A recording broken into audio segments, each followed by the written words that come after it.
اللہ کی طرف سے سب سے زیادہ آزمائشیں کس پر آتی ہیں؟ تو نبی پاک نے فرمایا جو اللہ کے جتنا قریب ہوتا ہے اس پر اتنی آزمائش آتی ہے، سب سے زیادہ نبیوں پر، اس کے بعد جو جتنا اللہ کے قریب ہوتا ہے نا عجیب بات، یا اللہ تیرے قریب ہو رہے ہیں اور آزمائشیں بھی آ رہی ہیں۔ نبی پاک نے اس کا جواب بھی ارشاد فرمایا، حدیث کا خلاصہ ہے جس کا مضمون ہے کہ اس لیے آزمائشیں آتی ہیں کہ اللہ کی رضا یہ ہے دنیا میں میرے بندے سے جو خطائیں ہوئی ہیں آزمائش بھیجوں، میرا بندہ صبر کرے، صبر کی برکت سے گناہ معاف کر دوں، جب میرے پاس آئے تو اپنی جنت میں بلا حساب داخل کر دوں۔ ارے یہ آزمائشیں گناہ معاف کروانے آتی ہیں، اللہ اپنے قریب کر رہا ہے نا، میل ہٹا کر، زنگ ہٹا کر، گناہوں کی تہ ہٹا کر رب اپنے قریب کر رہا ہے تاکہ میرے بندے کو آسانی سے جنت میں داخلہ مل جائے۔ گھبرانا نہیں ہے، ہاں بندہ کہے یار مولانا صاحب کو ڈرا دیا، نماز پڑھیں گے تو آزمائش، قافلے میں جائیں گے تو ٹینشن۔ ہاں اب آگے آپ سنو گے، ہمت والے رسولوں کی بات کرنی ہے نا، تو ہمت والا امتی بھی تو بننا ہے۔ اور اچھا آگے غوث پاک نے کیا فرمایا؟ محبت رسول کی تاثیر کیا ہے؟ وہ فقر ہے، غربت، مالی مسائل بھی ہوں گے۔ ایک بار سرکار دو عالم صلی اللہ علیہ وسلم کی بارگاہ میں ایک شخص آیا، کہتا ہے یا رسول اللہ میں آپ سے محبت کرتا ہوں۔ فرمایا اگر سچے ہو نا تو فخر کے لیے تیار ہو جاؤ، یعنی فقیری کے لیے تیار ہو جاؤ، کیونکہ جو مجھ سے محبت کرتا ہے فخر اس کی طرف اتنی تیزی سے آتا ہے کہ سیلاب بھی اتنی تیزی سے اپنی منزل کی طرف نہیں بڑھتا۔ ہاں فخر یعنی اب یہ غور کر لیں، اس پہ ٹینشن نہ لیا کریں، یہ اللہ والوں کا انداز ہے۔ اگر آپ پر ٹینشن آ رہی ہے نا، بلکہ بزرگان دین کا انداز تو اور نرالا ہوتا تھا، وہ ٹینشن میں آ جاتے تھے کہ اتنی دنوں سے ٹینشن کیوں نہیں آئی ہے۔ ہاں عجیب بات ہے، ان کو یہ ٹینشن ہوتی تھی کہ یار کوئی آزمائش نہیں ہے، کوئی پرابلم نہیں، زندگی آسان، کہیں رب ناراض تو نہیں ہو گیا۔ ہاں یہ بڑی بہت اوپر لیول کی بات کر رہا ہوں، جلدی سمجھ نہیں آئے گی لوگوں کو۔ لوگ سمجھتے ہیں میں بڑا سکون میں ہوں، اللہ راضی ہے۔ بعض لوگوں کو سکون میں رکھ کر ڈھیل دی جاتی ہے۔ کیا آپ شراب کا کام کرنے والے، جوا کا کام کرنے والے، حرام روزی کمانے والوں کے ٹھاٹھ نہیں دیکھتے ہیں؟ یار حرام بھی کر رہے اور مزے بھی کر رہے ہیں، اور مسجد کے امام صاحب کو دیکھیں اتنی سی تنخواہ، بیچارے غربت میں جی رہے، بچے کی دوائی کے پیسے نہیں ہوتے، یہ کیا ہے؟ بعض لوگوں کو ڈھیل دی جاتی ہے اور اللہ والوں کو آزمایا جاتا ہے، صبر کر کے ان کے درجے بلند کیے جاتے ہیں۔ ایک بزرگ کے بارے میں آتا ہے، ان کی زوجہ نے کہا مجھے آپ سے طلاق چاہیے، بڑا لائف سٹائل بڑا زبردست گزر رہا ہے، every thing is very good, اچانک بیوی نے کہا طلاق چاہیے۔ کس بات کی طلاق چاہیے؟ میں نے تمہارا دل نہیں دکھایا، تمہیں تکلیف نہیں دی، کیوں ایسا کہہ رہی ہو؟ کب 40 دن ہو گئے میں نے دیکھا نہیں، وہ کہتی طلاق چاہیے۔ کہ چلو کسی امام صاحب کے پاس چلتے ہیں، کسی علامہ کے پاس چلتے ہیں، دونوں مل کے جا رہے تھے، راستے میں پیر پہ ٹھوکر لگی شوہر کے، کہ ٹھیک ہے اب طلاق نہیں چاہیے واپس چلیں۔ کہ عجیب عورت تو پہلے کہتی طلاق چاہیے، اب کہتی طلاق نہیں چاہیے۔ کا مسئلہ یہ میں 40 دن سے دیکھ رہی تھی آپ پر کوئی آزمائش نہیں آئی ہے، مجھے لگا اللہ آپ سے ناراض ہے اس لیے میں آپ کے ساتھ نہیں رہ سکتا۔ اب پیر پہ ٹھوکر لگی تو مجھے لگا نہیں رب آپ سے راضی ہے، جبھی تو آزمائش آئی۔ اگر یہ ذہن بن جائے، تھوڑی دیر کے لیے سوچیں، اگر میرا اور آپ کا یہ ذہن بن جائے کہ میری آزمائش اس لیے آئی ہے کہ اللہ مجھ سے راضی ہے، اللہ میرا امتحان دے رہا ہے اور میں صبر سے، ہاں کچھ لوگ آزمائش میں فیل بھی ہوتے ہیں، آزمائش آتی ہے معاذ اللہ آل فال پکڑے، کفریہ کلمات پکڑے، ناشکری کر رہے ہیں۔ بزرگان دین آزمائش کو ویلکم کرتے تھے، جس طرح خوشی کو، خوشخبری کو خوش آمدید کہتے ہیں نا، اللہ والے آزمائش کو ویلکم کرتے تھے کہ چلو اللہ کی طرف سے آزمائش آئی۔ حضرت فتح مسلی بڑا نام ہے رحمت اللہ تعالی، اللہ والے، ایک بار آپ کی زوجہ جو تھی کہیں جا رہی تھی، ٹھوکر لگی اور ناخن اکھڑ گیا، مسکرانے لگی۔ کسی نے کہا ناخن تو آپ بتائیں کبھی ناخن اکھڑ جائے تو جان نکل جاتی ہے، تو پوچھا گیا کہ آپ کو تکلیف نہیں ہوئی؟ آپ کہتی تکلیف تو بہت ہوئی، مگر اس لیے میں مسکرا رہی ہوں کہ تکلیف پر صبر کروں گی اور اللہ صبر کا اجر عطا فرمائے گا، اس لیے میرے چہرے پہ مسکراہٹ آ رہا ہے۔ ہمارا تو منہ ہی بدل جاتا ہے، کوئی کہ خیر تو، یعنی مثال ہمارا حال یہ ہے کہ ہمیں کوئی نقصان ہو جائے، موبائل خراب ہو جائے، موٹر سائیکل کو ٹکر لگ جائے، تھوڑے بہت پیسوں کا نقصان ہو جائے، ہمارا چہرہ ہی بتا دیتا ہے کوئی بڑا مسئلہ، خیر تو بھائی آج آپ کا چہرہ ایسا ہو رہا ہے، ہاں بھائی کیا بتاؤں موٹر سائیکل خراب ہو گئی، فلاں مسئلہ ہو گیا، موبائل ٹوٹ گیا، یعنی ہمارے چہرے سے لوگوں کو پتہ چل جاتا ہے۔ اللہ والے مصیبت پر مسکرا رہے ہیں کہ اللہ نے آزمائش بھیج کر صبر کا موقع دیا۔ ایک اور بڑی کمال کی بات پڑھی تھی یہ کتاب میں، وہ کہتے ہیں کہ جو اللہ والے ہوتے ہیں نا، دیکھیں ایک ہے عوام کا مقام صبر، ہم پر مصیبت آتی ہے کیا کرتے ہیں، اگر کر بھی لیں تو کیا کریں گے، صبر کریں گے نا، اللہ والوں کا وہ مقام شکر ہوتا ہے. بات تھوڑی گہری ہے. جہاں عام لوگوں کا مقام صبر ہوتا ہے وہاں اللہ والوں کا مقام شکر ہوتا ہے. ہاں ہم کیا کہتے ہیں؟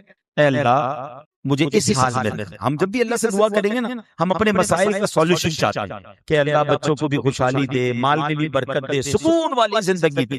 یعنی ہم اللہ سے یہ کہہ رہے ہوتے ہیں کہ اللہ جس حال میں میں راضی ہوں اس حال میں رکھ. اللہ والے کہتے ہیں اللہ جس حال میں تو راضی ہے اس حال میں لے رہے. یہ بہت فرق ہے. اگر رب عز و جل میری آزمائش میں راضی ہے، اگر اللہ میری مشکل میں راضی ہے تو اللہ میں بھی راضی ہوں. اللہ سے ہم کیا کہتے ہیں؟ اللہ مشکل دور کر دے، پریشانی دور کر دے، بیماری دور کر دے.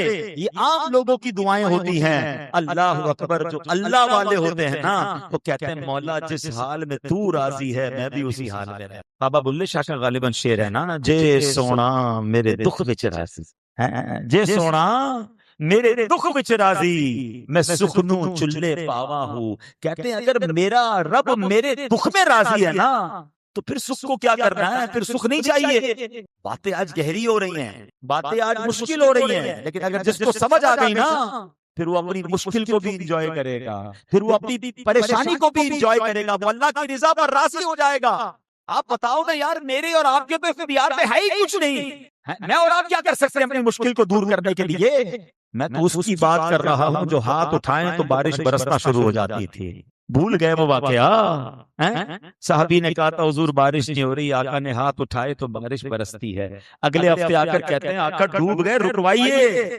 آقا ہاتھ اٹھاتے ہیں تو بارش رکتی ہے. ایسی طاقت والے آقا ہیں. اعلیٰ حضرت کہتے ہیں نا جن کو سوئے آسمان پھیلا کے جلتھل بھر دیے، صدقہ ان ہاتھوں کا پیارے ہم کو بھی درکار ہے. ایسے آقا ہیں مگر مالک کونین ہیں گو پاس کچھ رکھتے نہیں. دو جہاں کی نعمتیں ہیں ان کے خالی ہاتھوں میں، ہاتھ خالی ہیں مگر اللہ کی عطا سے دو جہاں کی نعمتوں کے مالک نہیں ہیں.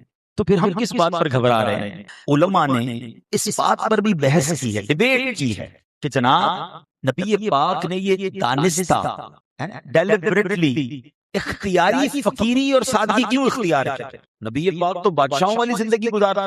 علماء نے بڑی پیاری بات کی، فرماتے ہیں کہ اگر پیارے آقا مہنگے مہنگے کپڑے پہنتے، مہنگا کھانا کھاتے، مہنگی سواری ہوتی، عالیشان محل ہوتا، زبردست مہنگا بستر ہوتا تو نبی پاک کے غریب امتی تو مارے جاتے ہیں.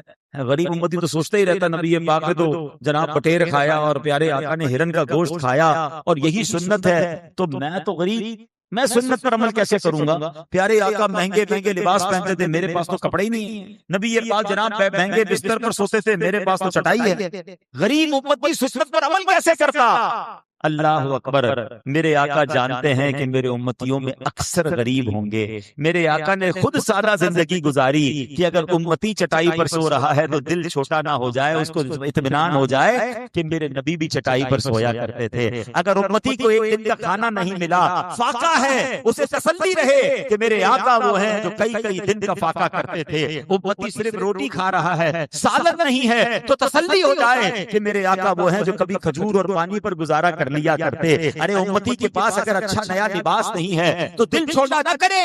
میرے آقا وہ ہیں جو جنت کے خزانوں کے مالک ہیں مگر لباس پر پیوند لگا ہوا ہوتا تھا، سادہ لباس پہنا کرتے تھے. اللہ اکبر. کیا خوبصورت ادا ہے میرے آقا کی. کتنی سنتیں آسان ہو گئیں غریبوں کے لیے عمل کرنے کے لیے. ہاں جو امیر امتی ہیں اب وہ چاہیں تو سادگی اختیار کر کے وہ سنت پر عمل کر لیں. غریبوں کو ٹینشن نہیں ہونی چاہیے. اللہ اکبر. ایسے پیارے آقا ہیں. تو آج یہ بات سمجھ آ گئی کہ اگر کسی وجہ سے تنگی ہے، کسی وجہ سے فقیری ہے، کسی وجہ سے جناب نعمتیں کم ہیں یا کسی آزمائش میں ہو تو ہمت میں رہنا اور نبی پاک کو یاد کر لینا. پیارے آقا علیہ الصلوۃ والسلام کیسے رول ماڈل ہیں کہ غزوہ خندق کے موقع پر کیا ہوا.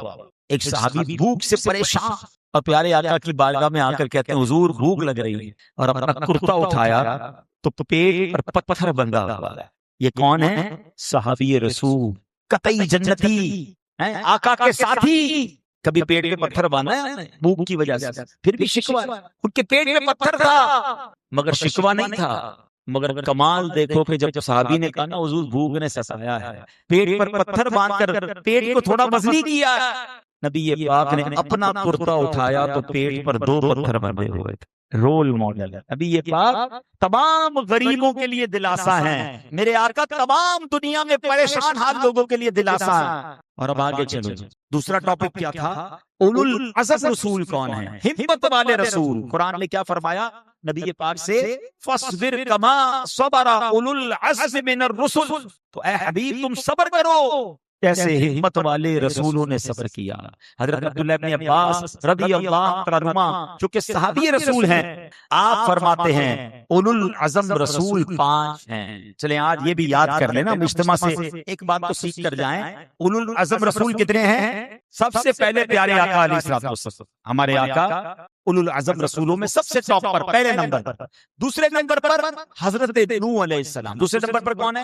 تیسرے نمبر پر حضرت ابراہیم علیہ السلام. تیسرے نمبر پر کون ہے؟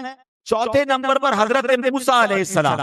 اور 5ویں نمبر پر حضرت عیسیٰ علیہ السلام. یہ 5 رسول یاد رکھنے ہیں, آسان کر دیتا ہوں. حضرت موسیٰ, حضرت عیسیٰ, حضرت نوح, حضرت ابراہیم, اور 5ویں خود ہمارے آقا جناب رسول اللہ علیہ السلام. اچھا اب عقیدہ سن لیں, ہمارا نبوت کے بارے میں عقیدہ کیا ہے؟ نبوت میں سب کے سب نبی برابر ہیں, البتہ درجات کے لحاظ سے بعض کو بعض پر فضیلت ہے. یہ عقیدے کی بات یاد رکھنی ہے. ساری مخلوق میں انبیاء کرام سب سے افضل ہے. یہ بھی عقیدہ سمجھ لیں کہ جتنے بھی اولیاء ہیں نا سب ہمارے سروں کے تاج ہیں, مگر یاد رکھیں کوئی ولی, کوئی کتب, کوئی ابدال کسی صحابی کے مرتبے پر نہیں پہنچ سکتا. اتنا بڑا مرتبہ ہے صحابی رسول کا. اچھا پھر کوئی صحابی وہ کسی نبی کے مرتبے پر نہیں پہنچ سکتا. ٹھیک ہے, یہ بھی یاد آ جائے. اور کوئی نبی جناب رسول اللہ علیہ السلام کے مرتبے تک نہیں پہنچ سکتا. تو یہ بات یاد رہے, انبیاء سب سے افضل. اچھا پھر انبیاء کرام میں کم و بیش 313 رسول آئے. ٹھیک ہے, اور یہ باقی تمام نبیوں سے افضل ہیں جو رسول ہیں. اور پھر ان 313 میں جو 5 اولو العزم رسول ہیں ان کا رتبہ ان سب سے بھی اونچا ہے. اور پھر 5ویں اللہ اکبر سب سے افضل و اعلیٰ کون ہیں؟ ہمارے آقا صلی اللہ تعالی علیہ وسلم. اعلیٰ حضرت نے یہ پورا عقیدہ ایک شعر میں سمجھا دیا. نبی تو اعلیٰ حضرت سے پیار ہے, پوری بات کو دریا کو کوزے میں بند کر دیتے ہیں. کیا فرمایا؟ خلق سے اولیاء سے رسول, خلق سے خلق کون ہے؟ ہم مخلوق ہیں نا, عام لوگ. ہم سے افضل کون ہے؟ اولیاء. اولیاء سے افضل کون ہے؟ رسول. خلق سے اولیاء, اولیاء اور رسولوں سے اعلیٰ ہمارا نبی سب سے اعلیٰ, ہاں سب سے بالا اعلیٰ. اب نبی پاک کو اللہ نے کیا فرمایا؟ فاصبر کما صبر اولو العزم من الرسل. تو اے حبیب تم صبر کرو جیسے حکمت والے رسولوں نے صبر کیا. صبر کرنے کی تلقین اللہ قرآن میں فرماتا ہے. اب صبر ہے کیا؟ اپنے پاؤں پر جمے رہنے کو صبر کہتے ہیں. حالات کیسے بھی ہوں, بندہ اپنی جگہ پر جمع رہے, مشکل آئے, پریشانی آئے, مصیبتوں کے پہاڑ ٹوٹ جائے, بندہ اپنی جگہ پر قائم رہے, اس کو صبر کہتے ہیں. دیکھیے امام علی مقام امام حسین رضی اللہ عنہ پر کربلا کے میدان میں کیسے کیسے امتحان نہ آئے. 72 ساتھی آپ کے سامنے شہید ہوئے. حضرت علی اصغر رضی اللہ عنہ کے گلے پر تیر لگا, آپ نے اپنے ہاتھوں سے وہ تیر نکالا. بھائی, بھتیجے, بھانجے, بیٹے آنکھوں کے سامنے شہید ہو گئے. پانی بند ہے مگر آپ جمے ہوئے ہیں, آپ صبر پر ہیں. ایک بات یاد رکھیے گا, علماء کرام فرماتے ہیں کہ اللہ پاک کی معرفت کا طریقہ یہ ہے کہ بندہ افعال الہی کو سمجھے. اللہ پاک نے کسی چیز کو کسی چیز کا نتیجہ بنایا ہے, اس بات کو سمجھنا, اس پہ غور کرنا, اس سے حکمت ملتی ہے, اللہ پاک کی پہچان نصیب ہوتی ہے. اب مثال کے طور پر محنت بندہ کرتا ہے تو کامیابی ملتی ہے، اخلاص کیا بندہ اخلاص ہوتا ہے تو قبولیت ملتی ہے، توکل کرتا ہے تو سبحان اللہ اللہ پاک کی خاص مدد مل جاتی ہے۔ اللہ قرآن میں فرماتا ہے نا وَمَن يَتَوَکَّلْ عَلَى اللَّهِ فَهُوَ حَسْبُهُ، اور جو اللہ پر بھروسہ کرے تو وہ اسے کافی ہے۔ تو اللہ پاک نے کسی نہ کسی چیز کو دوسری چیز کے ساتھ جوڑ دیا ہے کہ یہ کرو گے تو یہ نتیجہ مل جائے گا۔ اب سوچنا یہ ہے کہ کسی کو قیادت چاہیے، کسی کو امامت چاہیے، کوئی پیشوا بننا چاہتا ہے، جو لیڈرشپ ہے نا ہمیشہ یاد رکھے وہ صبر کا نتیجہ ہے۔ یہ نوٹ کر لے، جو صبر دکھائے گا، ہمت رکھے گا، استقامت اپنائے گا، حالات کیسے ہی ہو جائیں اپنے راستے پر قائم رہے گا، پاؤں جمے رہیں گے، اللہ پاک اس تمام کوشش کے بدلے اسے امامت عطا فرماتا ہے، اسے لیڈرشپ عطا فرماتا ہے۔ اللہ اکبر۔ اور یہ رب نے قرآن میں فرمایا، اللہ قرآن میں فرماتا ہے وَجَعَلْنَا مِنْهُمْ أَئِمَّةً يَهْدُونَ بِأَمْرِنَا لَمَّا صَبَرُوا، فرمایا اور جب بنی اسرائیل نے صبر کیا تو ہم نے ان میں سے کچھ لوگوں کو امام بنا دیا جو ہمارے حکم سے رہنمائی کرتے تھے۔ اب غور کرے نا، بنی اسرائیل تو بڑے مظلوم تھے، فرعون اور اس کی قوم نے کتنا ظلم کیا، 70,000 لڑکے شہید کر دیے، قتل کروا دیے، ظلم کیا۔ بنی اسرائیل تو کمزور تھے، غلامی میں تھے، مگر اللہ پاک نے کیا فرمایا، جب صبر کیا تو اللہ نے امام بنا دیا، پیشوائی عطا فرمائی، تو پتا چلا صبر کا نتیجہ امامت نکلتا ہے۔ شاعر مشرق لکھتے ہیں نا سبق پھر پڑھ صداقت کا، عدالت کا، شجاعت کا، سبق پھر پڑھ صداقت کا، عدالت کا، شجاعت کا، لیا جائے گا تجھ سے کام دنیا کی امامت کا۔ ہاں اگر لیڈر بننا ہے، اگر امامت کرنی ہے، پیشوائی چاہیے تو یہ صبر کے نتیجے میں ملتی ہے۔ اور اولو العزم رسول جو اللہ پاک کے سب سے مقرب بندے ہیں، انہوں نے کیسی ہمت دکھائی، اللہ نے کیسا مرتبہ دیا۔ اے میرے پیارے اسلامی بھائیوں، اب بات کرتے ہیں، اب ذرا ان پانچوں رسولوں کے بارے میں مختصر، ورنہ تو یقین کریں ایسے واقعات ہیں بندہ پڑھتا چلا جائے رونگٹے کھڑے ہو جاتے ہیں۔ حضرت نوح علیہ السلام کی بات کرتے ہیں، 950 سال تک اللہ کی طرف بلایا، 950 سال تبلیغ کیا، اللہ نے آپ کو عمر بھی بہت طویل دی تھی، 950 سال تک اللہ کی طرف بلایا۔ کتنے لوگ ایمان لانا؟ 80 لوگ ایمان لانا۔ ذرا غور تو کرو یار، 950 سال لوگ آپ کو برا بھلا کہتے، آپ کو گالیاں دیتے، آپ کو مرتے اپنے بچوں کو وصیت کرتے تھے کہ حضرت نوح کی بات نہ سننا، اتنا آپ کو ڈسکریج کیا گیا، مگر آپ کی ہمت دیکھیں، آپ اللہ کی طرف بلاتے رہے، بلکہ اللہ اکبر آپ پر اس قدر تکلیفیں آئیں کہ بندہ ہل جائے ان کی بات سنے، مگر اللہ اکبر آپ نے پھر اللہ سے عرض کیا رب انی دعوت قومی لیلا و نہارا، اے میرے رب بے شک میں نے اپنی قوم کو رات میں بھی اور دن میں بھی دعوت دی، ثم انی دعوتهم جہارا ثم انی اعلنت لهم واسررت لهم اسرارا، اے اللہ پھر یقیناً میں نے انہیں بلند آواز سے دعوت دی، بڑی آواز سے بلایا، پھر یقیناً میں نے اعلانیہ بھی کہا، اے اللہ آہستہ خفیہ بھی کہا، ہر طریقے سے دعوت دی۔ انداز دیکھیں، کہتے یا اللہ تیری طرف دن میں بھی بلایا، رات میں بھی بلایا، آواز کے ذریعے بھی بلایا، خفیہ طریقے سے بھی بلایا، اے اللہ یہ ماننے والے نہیں، میں نے بڑی کوشش کی۔ اللہ اکبر، مسلسل نیکی کی دعوت دیتے رہے۔ اب مجھے بتائیے نا ایسا ہم میں سے کون ہے، ہم تو تھوڑا سا نیکی کا کام کریں، کوئی کہے بھائی ہم آپ کی بات نہیں سنتے، بندہ کہتا ہے میں نے اب دعوت نہیں دینی، میں نے نیکی کا کام نہیں کرنا، کوئی ساتھ نہیں دیتا، میں درس دیتا ہوں تو کوئی بیٹھتا نہیں، بیان کرتا ہوں تو کوئی سنتا نہیں، میں مسجد کا کام کر رہا ہوں کوئی ساتھ دیتا نہیں، لوگ ہمت چھوڑ دیتے ہیں، لوگ کام چھوڑ دیتے ہیں۔ نہیں میرے پیارے اسلامی بھائیوں، یہ فارمولہ یاد رکھیے گا، جب بھی نیکی کے راستے پہ جائیں گے نا شروع میں آزمائش آئے گی، جو ڈٹ جاتا ہے، جو ہمت دکھاتا ہے، اللہ پھر اس کی غیب سے مدد فرماتا ہے۔ آپ سارے نبیوں کی سیرت اٹھائیں، شروع میں تکلیف آتی ہے اور پھر جب اللہ راضی ہو جائے اللہ مدد فرماتا ہے تو کیسے غیب کے خزانے کھل جاتے ہیں۔ بتاؤ نا میرے آقا کی سیرت میں مکے والوں نے کتنا ستایا تھا، مگر آج حال کیا ہے، دنیا کا کون سا کونا ہے جہاں میرے آقا کے نام لینے والے نہیں ہیں۔ سب سے زیادہ اگر کوئی مذہب پھیل رہا ہے دنیا میں تو وہ اسلام ہے۔ اللہ اکبر، میرے آقا کو شروع میں بڑی تکلیفیں اٹھانی پڑی۔ اچھا آپ چلیں نبیوں کی بات ہم کر رہے ہیں، ہم ذرا اولیاء کی بات کریں۔ غریب نواز ہندوستان میں گئے تھے، ہار نہیں پہنائے گئے تھے، نعرے نہیں لگے تھے، بڑی تکلیفیں دی وہاں کے لوگوں نے۔ پرتھوی راج چوہان یہ جو ہے اس زمانے کا راجا تھا، وہ تو کہتے میرے اونٹ بیٹھنے کی جگہ ہے کھڑے ہو جائیں۔ اللہ اکبر، آپ کو بڑا ستایا گیا، مگر اس مشکل میں آپ ڈٹے رہے، نتیجہ کیا ملا؟ ایک روایت کے مطابق 90 لاکھ غیر مسلموں نے خواجہ صاحب کے ہاتھ پر کلمہ پڑھ کر اسلام قبول کر لیا۔ یہ کیسے؟ شروع میں تکلیف، بعد میں کمال ہو جاتا ہے۔ سب اولیاء کرام کی سیرت اٹھائیں۔ چلے آپ کہیں گے یار عبداللطیف بھائی آپ تو انبیاء کی، صحابہ کی، اولیاء کی باتیں کر رہے ہیں، میں زیادہ دور نہیں لے جاتا۔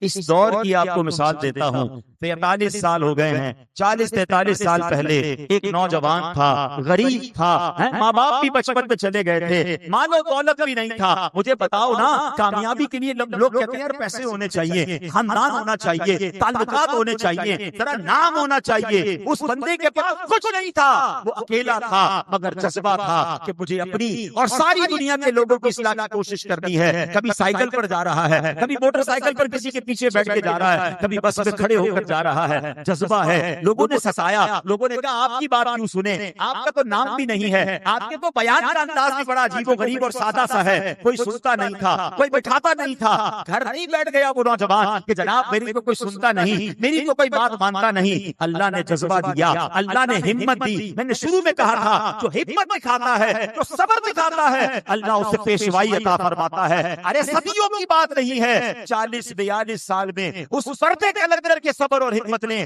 ہمیں اپنی آنکھوں سے دکھا دیا کہ دنیا کا کون سا کونا ہے جہاں الیاس قادری کو سلام نہیں کیا جا رہا۔ آج اگر میں آپ کے سامنے بیان کر رہا ہوں، یہ صدقہ ہے امیر اہل سنت کا۔ آج لانڈی میں یہ اجتماع ہو رہا ہے، سنو اے لانڈی والو، آج صرف لانڈی میں نہیں، جب میں بیان کر رہا ہوں اس وقت ہزاروں مقامات پر دنیا میں دعوت اسلامی کا ہفتہ وار اجتماع جاری ہے۔ لاکھوں لوگ عالم بن رہے ہیں، حافظ بن رہے ہیں، ہزاروں مساجد بن چکی ہیں۔ ارے دنیا کا کونا کا نام لیجئے، ملک کا نام لیجئے، میں بتاؤں گا وہاں دعوت اسلامی کیا کر رہی ہے۔ یہ سب کچھ صدیوں میں نہیں ہوا، یہ باتیں صدیوں میں پوری ہو گئی ہے۔ اللہ نے ہمت کا اور صبر کا اور توکل کا وہ نظارہ ہمیں دکھایا ہے۔ الحمدللہ اپنی آنکھوں سے دعوت اسلامی کو بنتے دیکھا اور صرف 43 سال میں دنیا بھر میں پہنچتے بھی دیکھ لیا ہے۔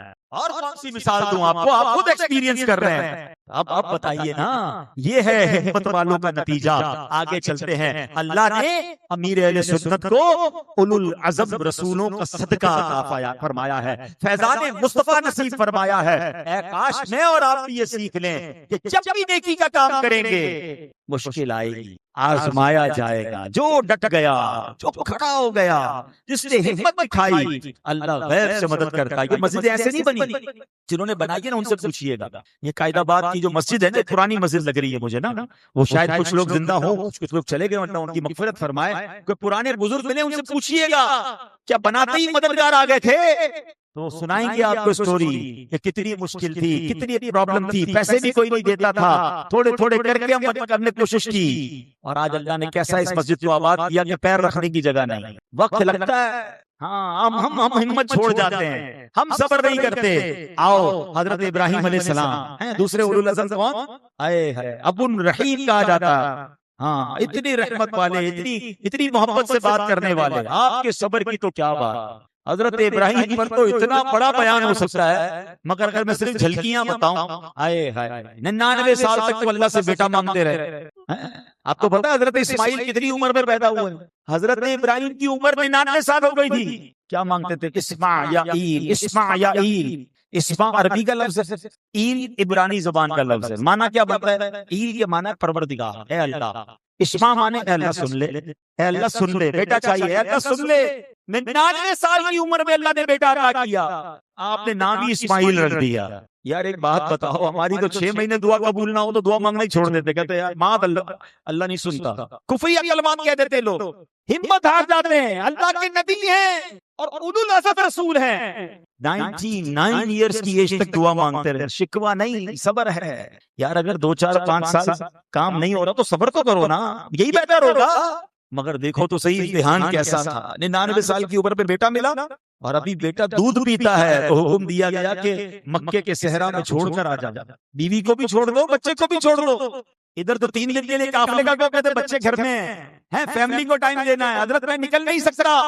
حضرت ابراہیم کو فرمایا گیا اس لکھوں تک صحرا میں چھوڑ دو اپنی بیوی بچے کو۔ 99 سال کی عمر میں بیٹا ملا، کون چھوڑتا ہے؟ 10 سال بعد اولاد ہو تو بندہ سینے سے لگائے گھومتا ہے، بڑی دعاؤں سے ملا ہے، اس کو کچھ نہ ہو جائے۔ آپ نے چھوڑ دیا، مکہ آباد ہو گیا، کعبے کی تعمیر ہو گئی، تھوڑا بچہ بڑا ہو گیا، اب فرمایا ذبح کر دو. آپ یار ٹیسٹ تو دیکھو, ذبح کر دو.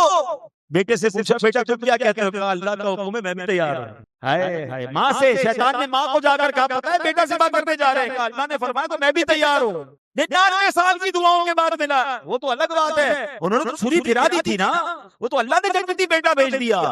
پر وہ تو کر چکے جو کرنی بشر کی ہے. صرف یہ ایک واقعہ نہیں ہے. نمرود والوں نے آگ لگائی تھی جب آپ نے ایک بڑا کمال کا مکالمہ کیا تھا کہ تم اس کو پوچھتے ہو نہ روک سکتا ہے نہ بتا سکتا ہے کہ کس نے مجھے توڑا ہے, مگر انہوں نے آگ لگائی. جب آگ لگا کر حضرت ابراہیم کو آگ میں ڈالا جا رہا تھا تو حضرت جبرائیل آئے تھے کہ اے ابراہیم آپ ہم سے تو مدد نہیں مانگ رہے, اللہ سے تو مدد مانگ لیں, اتنی بڑی آگ ہے. کیا جواب دیا؟ فرماتے اللہ دیکھ رہا ہے نا, اگر اس نے مدد کرنی ہے تو کر دے گا اور اگر راضی ہے تو میں بھی راضی ہوں. اور آپ کو پتا ہے حضرت ابراہیم کو جس وقت آگ میں ڈالا گیا آپ کی عمر کتنی تھی؟ 18 سال, ایک روایت کے مطابق 20 سال. یار اس ایج میں توکل کا لیول دیکھیں, کیا ہمت, کیا صبر. مگر صبر کا نتیجہ کیا ملا کہ اللہ نے اسی آگ کو باغ بنا دیا. یقین کرے اتنی باتیں یاد آ رہی ہیں, میرے کو وقت تھوڑا ہے. مجھے ایک بات بتائیں, آگ کا کام کیا ہے بتاؤ نا؟ جلانا, ٹھیک ہے. دریا کا کام کیا ہے؟ سمندر کا کام کیا ہے؟ ڈبانا. سمندر پہ جائے گا, دریا پہ جائے گا تو کیا ہوگا؟ ڈوب جائے گا. چھری کا کام کیا ہے؟ سمجھ, میری بات سمجھو, یہ 3 واقعات میں یاد دلا رہا ہوں آپ کو. آگ کا کام, سمندر کا کام ڈبانا, اور چھری کا کام کاٹنا. ہاں یہی تو سمجھنا ہے. آگ کا کام جلانا ہے مگر رب چاہے تو یہی آگ باغ کا کام کر دیتی ہے. سمندر کا کام ڈبانا ہے مگر رب چاہے تو یہی سمندر, یہی دریائے نیل حضرت موسیٰ کے لیے راستے نکال دیتا ہے. ارے بھائی چھری کا کام کاٹنا ہے مگر رب چاہے تو حضرت ابراہیم چھری پھرا دیں, حضرت اسماعیل کو بچا لیتا ہے رب عز و جل. تو یہاں پتہ یہ چلا ہمارا دماغ چلتا ہے اسباب پر کہ یار پیسے ہوں گے تو ترقی ہوگی, پیسے ہوں گے تو خوشی ہوگی, ڈاکٹر ہوگا تو علاج ہوگا, دوائی ہوگی تو جناب ٹھیک ہوں گا. ہم سمجھتے ہیں یہ اسباب ہوں گے تو کام ہوگا. نہیں نہیں, رب چاہے گا تو خوشی ملے گی, اللہ چاہے گا تو علاج ہوگا, اللہ چاہے گا تو میری مشکل آسان ہوگی. اپنی زندگی کا زاویہ بدل دیں. یہ بے وقوفی ہے تو لوگ کہتے ہیں جناب پیسے ہوں گے تو خوشی ہوگی. اگر میں آپ کا یہ فارمولا مان لوں تو پھر دنیا کا کوئی مالدار غمگین نہ ہوتا, پیسے خرچ کرتا, غم دور کر لیتا. پیسوں سے غم دور نہیں ہوتے, اللہ چاہے گا تو غم دور ہوں گے, اللہ چاہے گا تو شفا ملے گی. اور آپ تو کہتے ہیں نا یہ چیز کا کام ہی یہی ہے. ارے میرا رب چاہے تو جو چیز نے کام کرنا ہے اس کام کو بھی بدل سکتا ہے. اللہ کریم مجھے بھی اور آپ کو بھی عمل کرنے کی توفیق عطا فرمائے اور ہمت اور صبر والے بندوں میں ہمیں شامل فرمائے.